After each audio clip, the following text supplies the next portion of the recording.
Hermanos, buenos días. Gracias a Dios por la oportunidad que tenemos. Es probable, es posible que quisiéramos y pudiéramos estar en otro lugar antes que aquí, pero el Señor en su misericordia nos ha permitido tomar la decisión de venir a este lugar para levantar nuestra voz a Él en agradecimiento, en reconocimiento, en adoración, en alabanza por lo que Él es y por lo que Él hace a nuestro favor. Eso es un privilegio. El hecho de ser movidos por Dios para tener este tiempo, eso es algo que Él hace, porque naturalmente nosotros no tenemos esa inclinación y Él nos permite tener ese privilegio. Y por otro lado,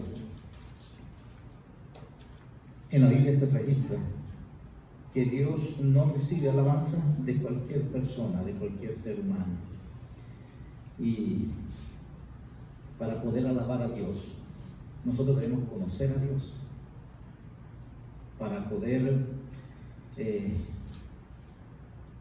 expresarnos interna o externamente delante de Dios, nosotros tenemos que tener conocimiento, saber quién es Él, lo que Él representa para nosotros. Y cuando sale de nuestros labios, sale de nuestro corazón cualquier vestigio de adoración o de alabanza, es debido a ese reconocimiento.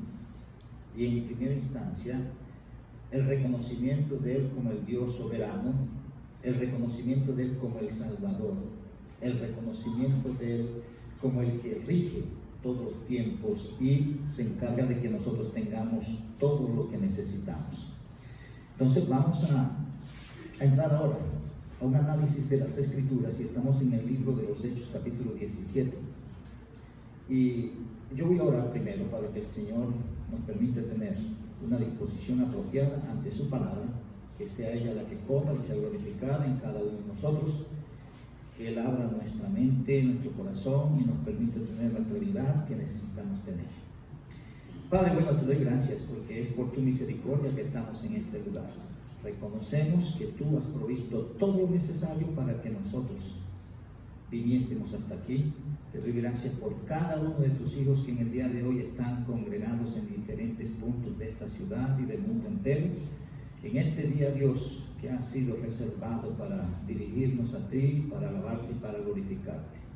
Yo ruego que cada hijo tuyo, que tiene el privilegio en el día de hoy de escuchar tu palabra, tú abras su corazón, su mente, y les des el entendimiento que necesitan, les instruya, les alimente, Señor, les edifiques y que salgan motivados, Señor, para tener una vida conforme a lo que tú le enseñas. Ruego asimismo por esas personas, Señor, que no son tus hijos, pero que tienen el privilegio de escuchar tu palabra, que tú abras su corazón y le concedas la salvación que solamente tú puedes operar, según la necesidad que tenemos cada uno de los que estamos aquí en esta mañana. Opera a favor nuestro y para la honra y la gloria tuya. En el nombre de Jesucristo lo pido y en el de gracias. Amén.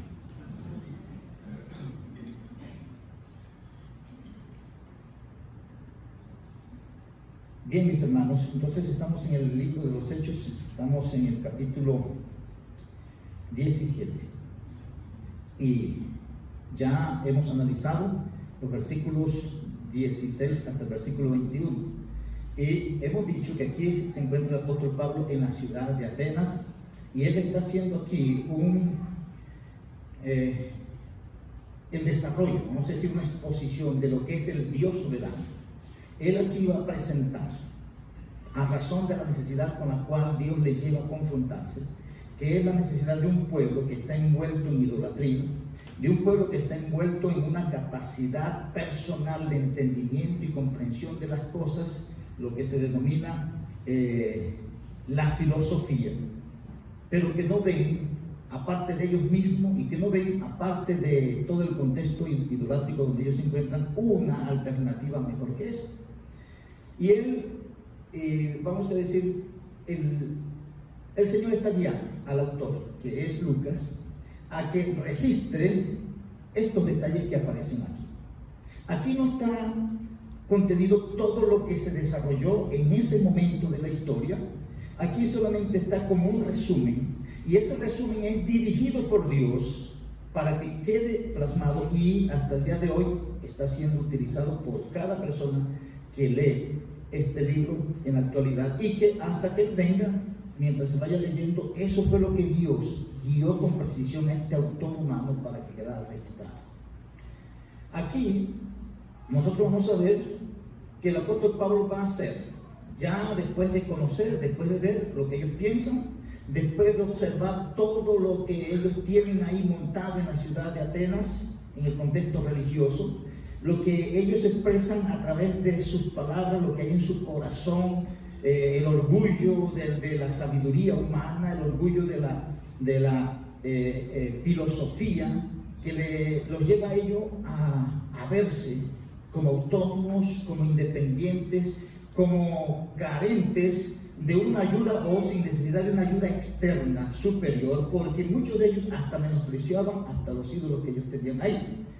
Y el apóstol Pablo, viendo eso, él va a hacer una exposición, y en esta exposición, desde el versículo 22 en adelante, él va a dar detalles de lo que es Dios, y él va a confrontar en todo lo que él va desarrollando ahí. Él va a confrontar lo que ellos tienen formado ahí en su idolatría, y lo que ellos tienen en su mente como concepción de la vida y de cómo vivir la vida. Él va a ir dando detalles y va a ir derrumbando la mentalidad que ellos tienen en esos ídolos, y la mentalidad que ellos tienen de independencia y que no necesitan de nadie. Todo lo va a ir derrumbando. ¿Y cuál es el argumento? El argumento es que hay un Dios soberano, creador del cielo y de la tierra, y que ha hecho todo lo que existe y sustenta todo lo que existe, y que vendrá un día a juzgar a esas personas a quien Él se le ha revelado, pero que lo rechazaron prefiriendo los ídolos o prefiriendo su sabiduría humana para tener una vida mejor. Y eso es lo que se va a presentar ahí. Ahora, en el contexto de lo que está narrado, podemos ver dos propósitos.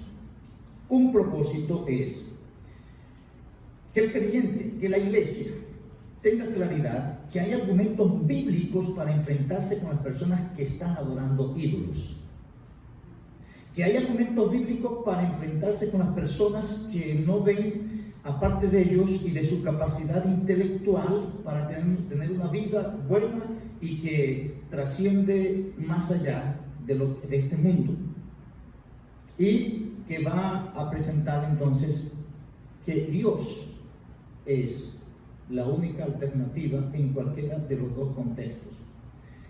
Y ya vimos los versículos 16 hasta 21, pero yo voy a leerlo y vamos a tratar de hacer un resumen.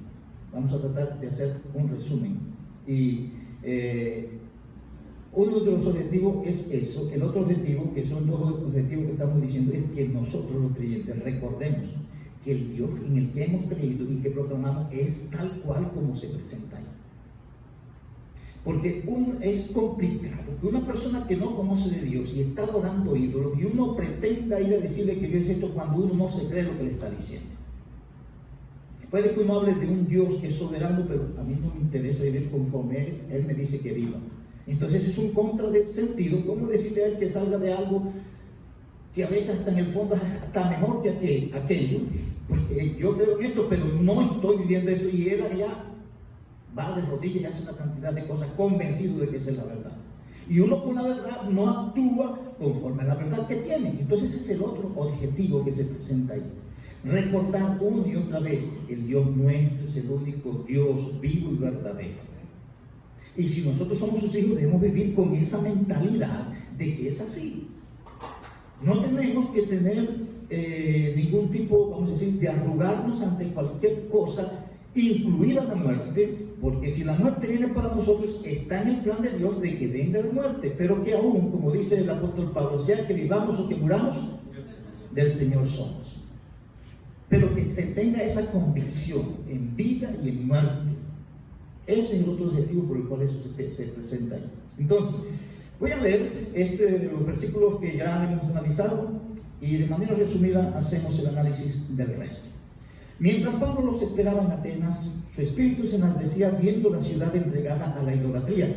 Así que discutía en la sinagoga de los judíos y los piadosos, de los judíos y piadosos, con los judíos y piadosos, y en la plaza cada día con los que concurrían. Y algunos filósofos de los epicúreos y de los estoicos disputaban con él. Y unos decían, ¿qué querrá decir este palabrero? Y otros, parece que es predicador de nuevos dioses, porque les predicaba el evangelio de Jesús y de la resurrección. Y tomándole, le trajeron al Areópago, diciendo, ¿podremos saber qué es esta nueva enseñanza de que hablas? Pues traes a nuestros oídos cosas extrañas. Queremos pues saber qué quiere decir esto.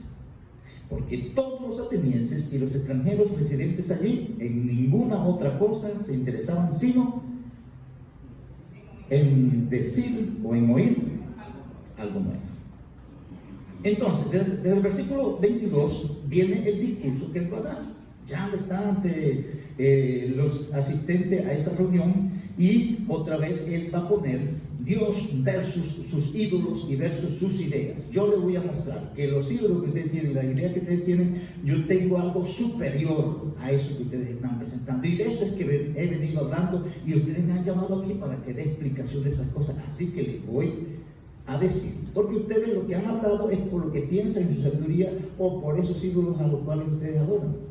Y me han escuchado a mí decir algo contrario a eso, entonces yo les voy a dar explicación y les voy a decir que esto sí es superior a eso.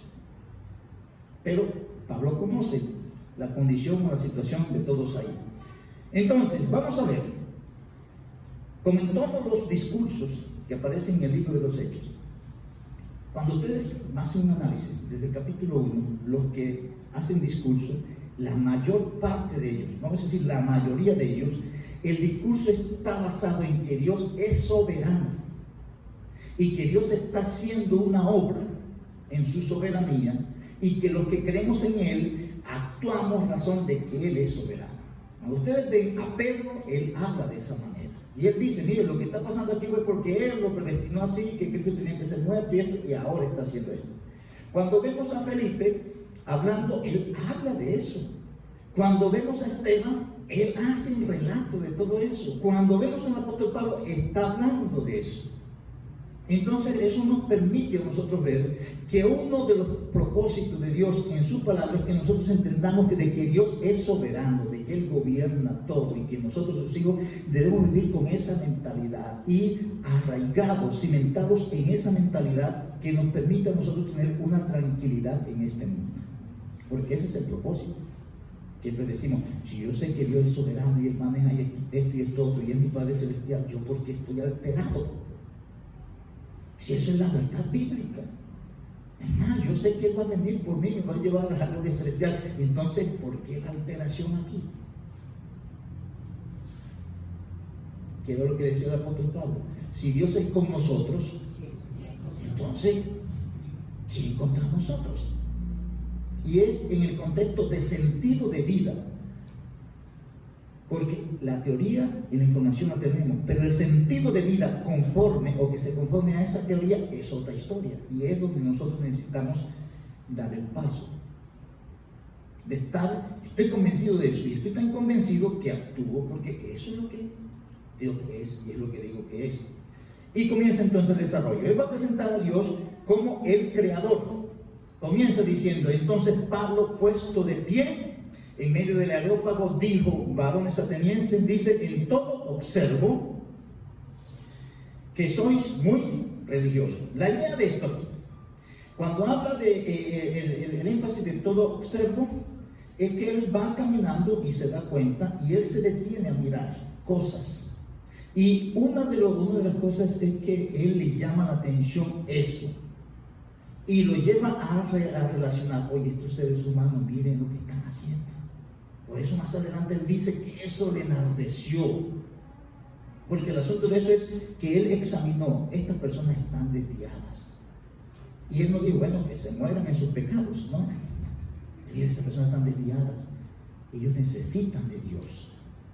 Y él les dice, ustedes son muy religiosos, dice, entiendo que ustedes están buscando que haya algo superior que pueda hacer algo a favor de ustedes. Me he dado cuenta de eso. Pero al mismo tiempo, él le va a decir, usted está equivocado en eso. Sin embargo, él reconoce que en ellos hay un sentido de algo superior. Versículo 23. porque pasando y mirando. El término que se usó para traducir observo y mirando es el mismo término, solamente que aquí tiene un énfasis particular, de que aparte de mirar eso, le está examinando cómo es que se han desviado de esto. Y eso lo lleva a una reflexión y a una acción a favor de ellos. Oye, esta cuestión está desviada. Yo no me puedo ir de aquí sin decirle a esa persona de que van por un camino que lo lleva a un jolón, vamos a decir, así en los conceptos nuestros. Él no sabe el hueco que está allá, ya yo lo he visto, yo tengo que decirle algo a él. Eso es lo que dice ahí, mirando vuestro santuario. Es interesante, porque le está diciendo, oye, aquello en lo que ustedes están confiando, eso es lo que lo va a llevar al infierno, literalmente. Vuestros santuarios, esos eran los lugares o los objetos de adoración o culto. Y eso es lo que uno ve hoy en las personas, que más adelante nos vamos a dar cuenta de que las personas siguen cierto tipo de cosas, pero más a razón de los beneficios en el contexto del placer que eso les genera. Por ejemplo, en cualquiera de los pueblos nuestros que siempre hay un patrón o hay una fiesta así, las personas no están pensando en ese patrón, están pensando en que eso es una ocasión para ir a tomar, para ir a hacer una cantidad de cosas. Ellos no están pensando en su devoción, no, ellos están pensando en eso. Ellos son unos, como anteriormente dijimos o leímos, que ellos son unos epicúreos, que ellos tienen placer. Ay, esta es la oportunidad, viene un día feriado o viene la fiesta, pero ellos no están pensando en ir a adorar, y aunque pueden ir detrás del ídolo, pero ellos no están pensando en eso, y es un engaño. Y el apóstol Pablo, en el contexto de lo que está presentando aquí, él dice, hay muchas cosas en las cuales ustedes están distraídos. Dice el texto aquí, yo he estado mirando esto y me he dado cuenta, oye, pero cómo se han desviado tanto, y ayer, todos los desvíos que ustedes tienen, eso estoy diciendo lo que él pensaba en su corazón, ayer, también a un altar en el cual estaba esta inscripción, al Dios no conocido. Ustedes tienen tantas orientaciones hacia los ídolos, y por si acaso de pronto hay un ídolo que a ustedes se les olvidó, entonces colocan algo ahí desconocido para no ir a ofender a un ídolo que ustedes desconocían. Y dice, al que vosotros, entonces comienza el relato, porque aquí voy a hablar de ignorancia. Ahí les van, los trata de ignorante ahí disimuladamente. Al que vosotros adoráis, pues sin conocerle, él le va a decir, es a quien yo, bueno, ustedes creen en esto y cada uno de estos ídolos sirve para esto, este para el agua, este para el sol, este para el cultivo. Ustedes tienen ídolos para todo y hay uno que tienen ahí, bueno, porque cada ídolo de eso alimentaba algo en ellos. Les decía, esto es lo que hace que esto me vaya bien, este es el que hace que haya cultivo, todo eso. Entonces, él va a llevarnos a y está la oportunidad, al Dios no conocido, es a quien yo os anuncio.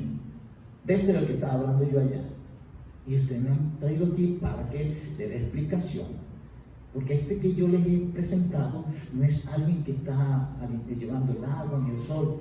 Yo les he dicho de algo que maneja todo, no es un ídolo particular para algo, ese es el dueño de todo, y viene el desarrollo aquí.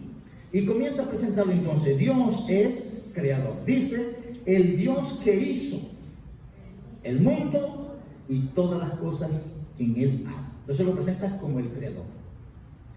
Es bueno tener claro aquí, porque el apóstol Pablo, en todos sus discursos anteriores,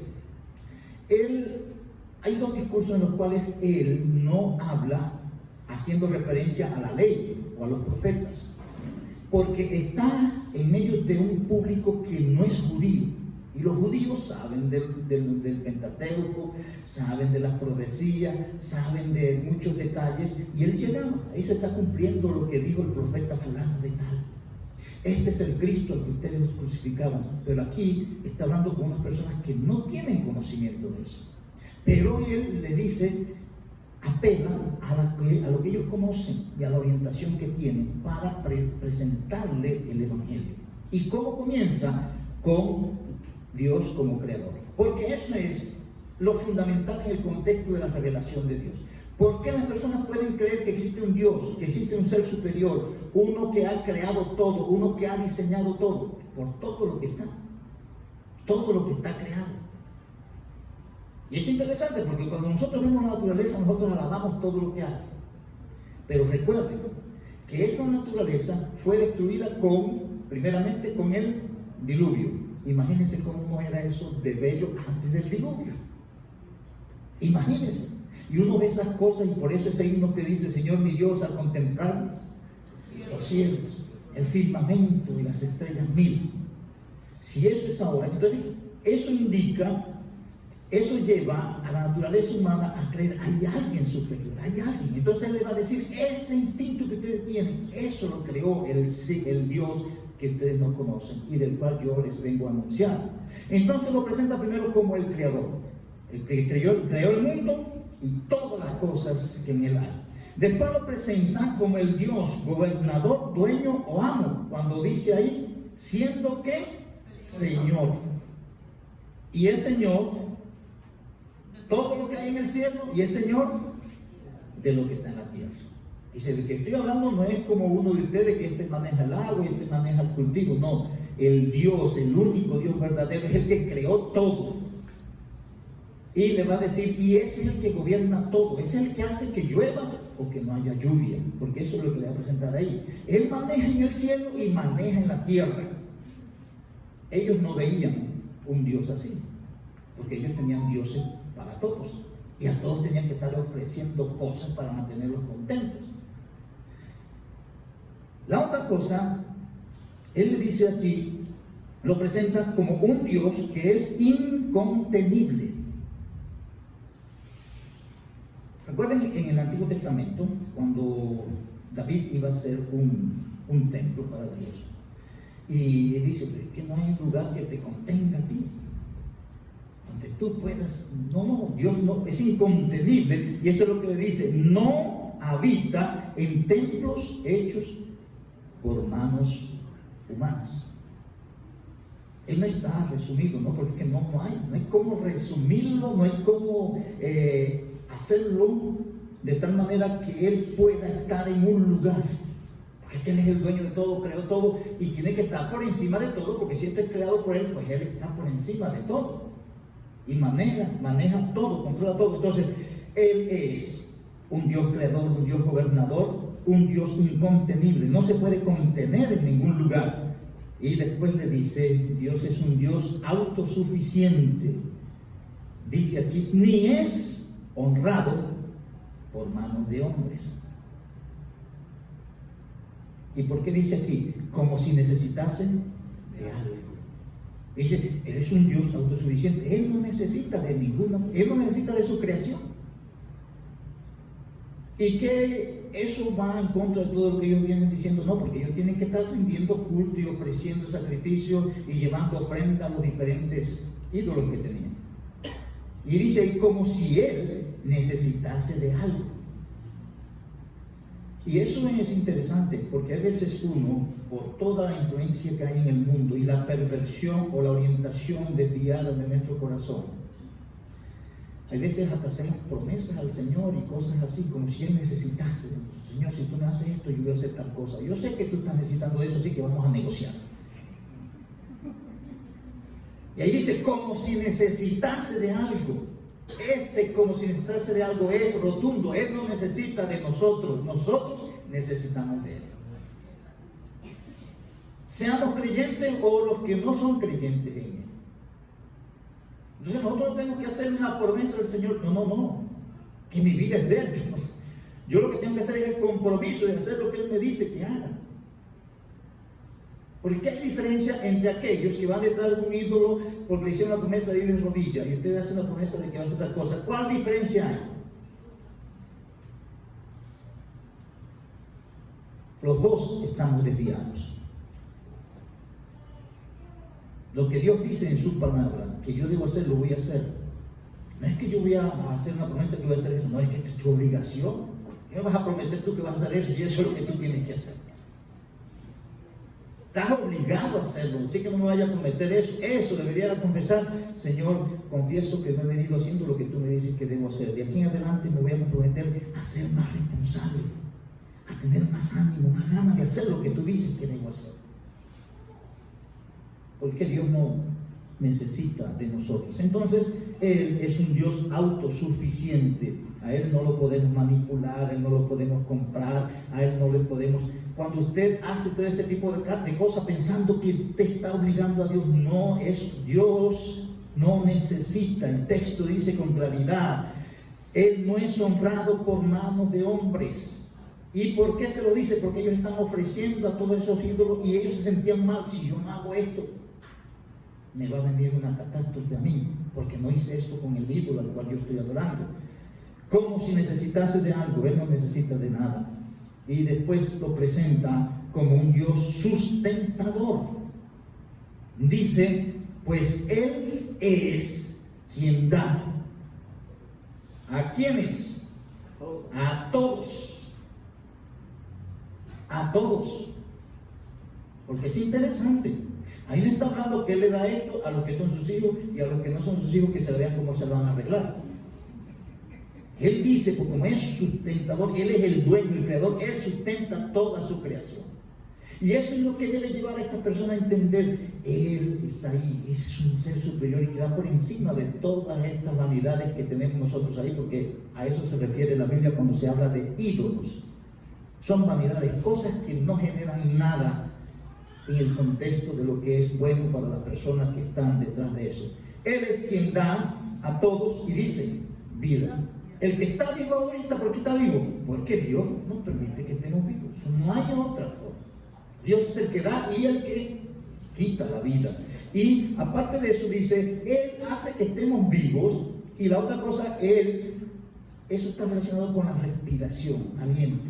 Cada respiración que usted hace, eso la tiene Él. Aparte de estar vivo, yo cada vez que me levanto, yo debo hacer una fiesta por cada respiración.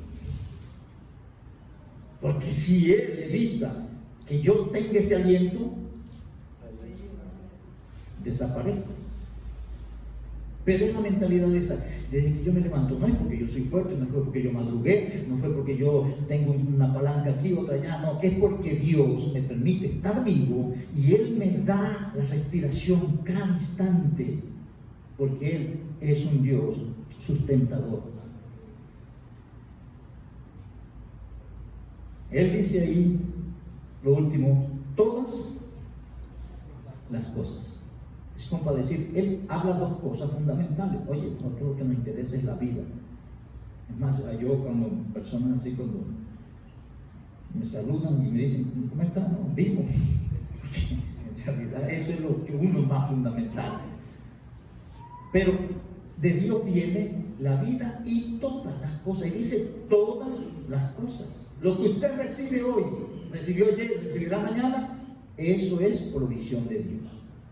Porque de Él es el que da todas esas cosas. Usted sí suda, Él le da la fuerza para sudar.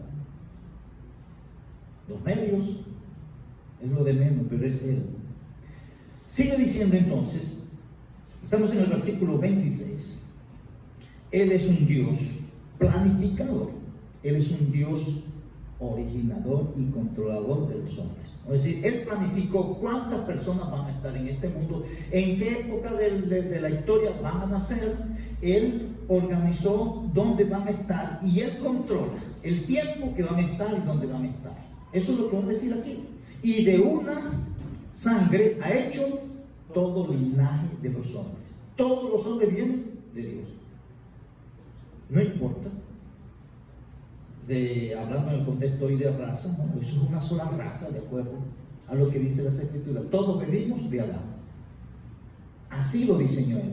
Y Él va haciendo crecer, y de vez en cuando, si Él quiere hacer de crecer, lo hace de crecer, como lo hizo con el diluvio, que acabó con la mayoría de lo que había y dejó 8. Lo hizo de manera particular, en algunos contextos con el pueblo de Israel. Por razón del pecado, por lo que fuera, Él iba quitando, porque Él es el que da y quita la vida. Pero eso lo está confrontando a ellos. Mire, No se trata de esto. Ese ídolo, ¿qué puede hacer? Lo que yo estoy hablando es este, el que te da la vida o te sustenta o hace que tú dejes de existir. Y el propósito aquí, cuando dice que los hizo de uno solo, dice para que habiten sobre la faz de la tierra. Entonces él fue el que hizo eso, planificó y organizó dónde van a estar. Miren los detalles aquí que dice, les ha prefijado que el tiempo de vida, Dios es el que decide cuánto tiempo voy a vivir yo y va a vivir usted.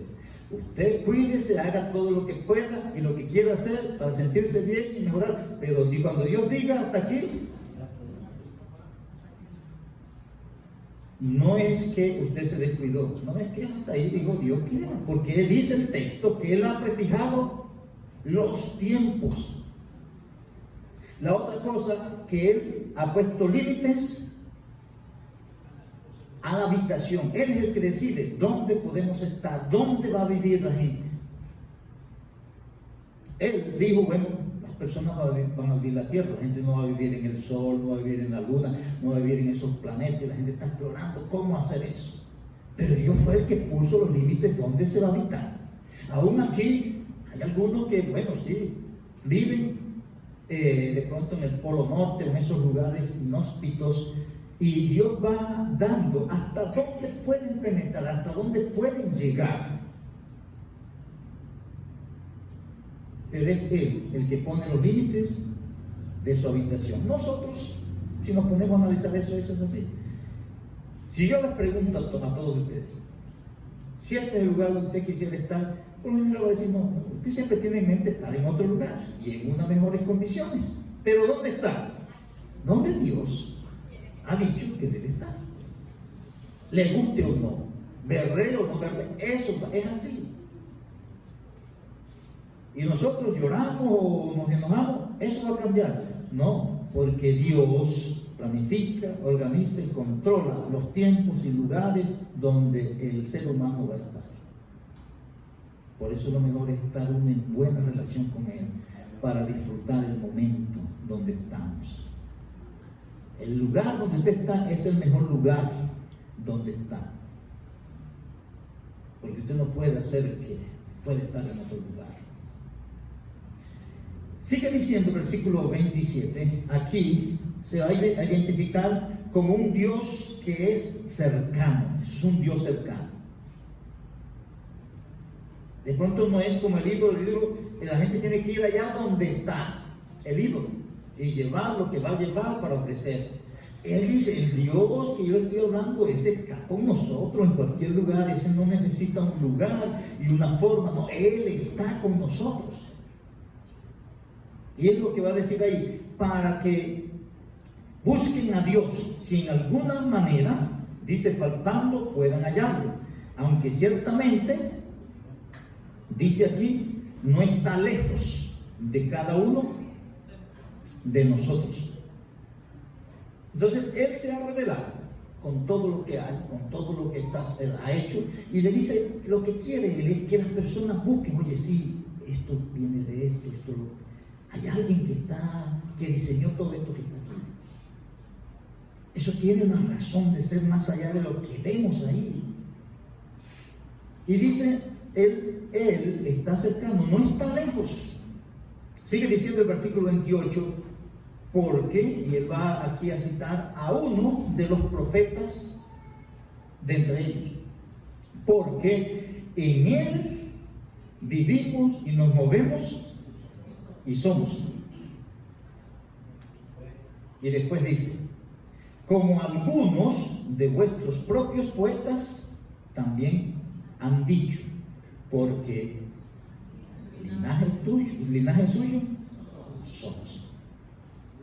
Entonces ahí hay dos poetas. El primero, la frase en Él vivimos y nos movemos y somos, ese fue un poeta, Epimínides. El otro es el que dijo linaje suyo somos, es Arato. Esos son unos poetas que existieron 300 años antes de este relato.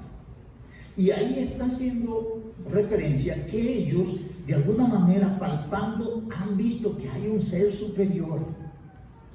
Y están reconociendo, y si nosotros estamos viendo porque hay alguien, hay un ser superior que está. Ellos palpando, pensando, y las cosas que Dios ha creado los lleva a pensar y a palpar, oye, aquí hay algo superior. Y eso el apóstol Pablo es lo que le está diciendo, pero como estamos diciendo, él va presentándolo como un Dios que es diferente a los símbolos y la forma de presentación que ellos tienen de sus divinidades. Versículo 28, el 29. Entonces aquí vemos que Dios es un Dios, o lo presenta como un Dios inimaginable, o sea, no podemos hacernos imagen de él. Es un Dios inimaginable. Dice, siendo pues, dice, bueno, si hasta sus propios profetas o sus propios poetas han tenido un vestigio así de que hay un ser superior y que en él nos movemos y somos, siendo pues que venimos del linaje de Dios, entonces va a decir aquí, no debemos pensar, o sea, nuestros pensamientos, si es así, estas cosas nos deben llevar a tener un pensamiento lógico, porque eso es ilógico que usted piense que esa cosa que usted creó ahí puede hacer algo a su favor, si eso es creación suya. Y dice, siendo pues linaje de Dios, no debemos pensar, y he dicho aquí que aquí se presenta, Pablo presenta a Dios como un Dios inimaginable. No debemos pensar que la divinidad sea semejante, o sea, buscarle como ellos hicieron. No, vamos a hacer este ídolo, vamos a hacer esto que representa tal cosa, porque ya no es un Dios fuera de ellos, sino un Dios que ellos mismos crearon. Y dice, no debemos pensar que sea semejante, y habla de oro, plata, piedra. Y dice ahí, esos son como ellos, en los materiales en los cuales esculpían de manera artística un ídolo. ¿Recuerdan cuando el pueblo de Israel hicieron un becerro? Y lo que dijo Aarón fue, no, nosotros echamos esto aquí y salió ese becerro. Salió ese becerro. Nosotros solamente quemamos el oro y eso salió. No, eso lo tallaron conforme a su corazón. ¿Y por qué? Porque vieron otras naciones que tenían ese tipo de ídolos. Imaginación. Y dice ahí que son esculpidos, escultura de arte y de imaginación de hombre. Si usted en realidad tiene esa sensación de que hay un ser superior, usted no vaya a pensar qué es lo que se hace con estos materiales y que lo hace un hombre, porque ya eso no es Dios, es una creación del hombre. Y sigue versículo 30. Dios, a pesar de todo eso, dice, Dios es un Dios misericordioso, porque lo que está diciendo el apóstol Pablo, mire, Dios ha hecho esto y esto y esto, y la gente puede saber quién es Él, pero la gente está enredada en otras cosas y no quieren verlo como Él es. Pero aún así, el hombre dándole la espalda, Él es misericordioso, y eso es lo que dice el texto ahí. Pero Dios, habiendo pasado por alto los tiempos de vuestra ignorancia, ahora manda a todos los hombres en todo lugar que se arrepientan. Arrepiéntanse, que Dios le dio la oportunidad. Arrepiéntanse que Dios se les reveló, se les manifestó, y ustedes tenían esa sensación de que hay un ser superior. Ustedes ignoraban eso antes, pero ahora no son ignorantes. Y viene entonces el mandato. Ahora manda que se arrepientan. Y el sentido de arrepentimiento es que yo voy por un camino y de repente alguien me hace ver, oye, ese no es el camino por el cual tú deberías hacer y seguir. Y cuando yo me doy cuenta, me presentan las razones, entonces yo ¿qué hago? El giro y doy la vuelta para regresar. Cuando se habla en la Biblia del arrepentimiento, que es dar la vuelta y regresarse. La idea de eso es regresar hasta el Edén, cuando el hombre estaba sin pecado. Y para llegar allá, solamente es a través de Jesucristo. En la Biblia se habla del primer Adán y del postrer Adán. A través del primer Adán, nosotros somos considerados pecadores, pero a través del segundo Adán, nosotros tenemos la vida. Y eso es, toda persona que reconoce a Cristo como su Salvador, lo reconoce como el Señor, es una persona que da una vuelta completa para ir y tener la mentalidad del primer Adán. Y eso que a través de la persona del Señor Jesucristo. Entonces, ellos al dar la vuelta dicen, no, estas imágenes no valen nada, hay un Dios que me creó, hay un Dios que me sustenta, hay un Dios que me está alimentando, y ese Dios yo voy a rendirle cuenta, que es lo próximo que Él va a decirles aquí. Versículo 31. Pablo presenta a Dios como el juez. Dice, si eso es así, Él tiene que venir a llamar cuenta. Nadie va a tener excusa. No, que yo no supe. Dios se reveló.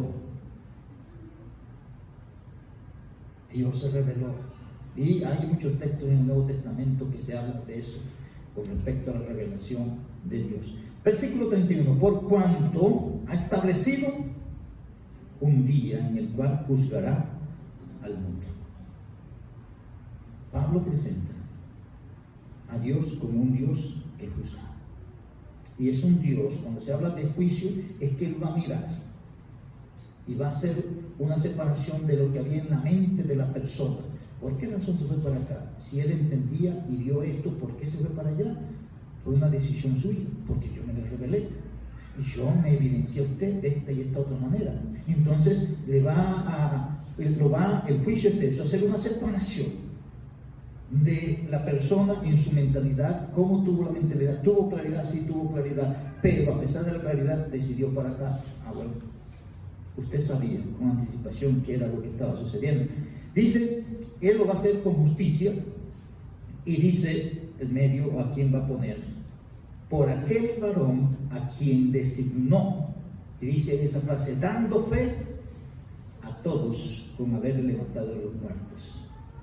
Dice, el testimonio de que Él es esto y se ha trazado esto y que va a juzgar de esta manera fue que Cristo se levantó de los muertos. Ahí la audiencia, como ellos eran en su mentalidad, vamos a decir, idólatras, y en su mentalidad también eran unos filósofos que de pronto medio respetaban a los ídolos, pero tenían una concepción y lo que no cabía en su mente, no, eso no. Y los griegos, ellos, en su mayoría, ellos no creían en la resurrección. Ellos no creían, no, que el cuerpo otra vez se va a levantarse y va a ser, no. Pero ¿qué dice ahí? Aquí está el ejemplo del Señor Jesucristo, dando testimonio de eso, de que ser levantado de los muertos. Y vienen los resultados, no resultados negativos, sino resultados positivos. Versículo 22. Pero cuando oyeron lo de la resurrección, unos se burlaban, porque en su mente eso no cabía. Pero ¿qué es la ventaja aquí? Es que ellos tienen la información de parte de Dios. ¿Cuál es la ventaja cuando se presenta la palabra de Dios a cualquier persona? Se le dijo la verdad. Es la decisión de ellos. Esa es la ventaja. Cuando uno expone las Escrituras, ella no va a volver vacía. O condena o salva. Porque así dice el Señor, que no volverá vacía. Dice ahí que otros dijeron, bueno, la cosa está buena, pero después te escuchamos. Versículo 33. Así Pablo salió de en medio de ellos. Hizo lo que él tenía que hacer. Enfrentó a toda esa gente con sus convicciones, se mantuvo en su posición, declaró lo que tenía que declarar y esperó que Dios hiciera lo que solamente Dios puede hacer. Como en cualquier exposición de las Escrituras, se expone lo que dice la palabra de Dios, y que sea Dios y su palabra que haga el trabajo en el corazón de esas personas. Uno humanamente pudiera manipular a la gente y uno pudiera decirle: mira, si no haces esto te va a pasar tal cosa, como para hacerlos atemorizar y llevarlos a tomar una decisión. No, que sea una decisión genuina por entender lo que Dios está diciendo, y eso fue lo que pasó aquí. Ustedes no lo ven ahí al apóstol Pablo echándoles miedo o algo así, sino que le declara la verdad bíblica y le dice: al final va a haber un juicio, él va a separar esto. Eso está claro ahí. Y dice el versículo 34: mas algunos creyeron juntándose con él. Y presenta, entre ellos estaban Dionisio, el Areopagita, y una mujer llamada Dámaris, y otros cuantos. Pero sí hubo un resultado. Entonces vemos, cuando se presenta la exposición de las Escrituras, algunos, y eso seguirá así aún, hasta entre nosotros los creyentes: no, está bien lo que enseñó fulano, pero eso no es para mí, yo mejor voy a esperar.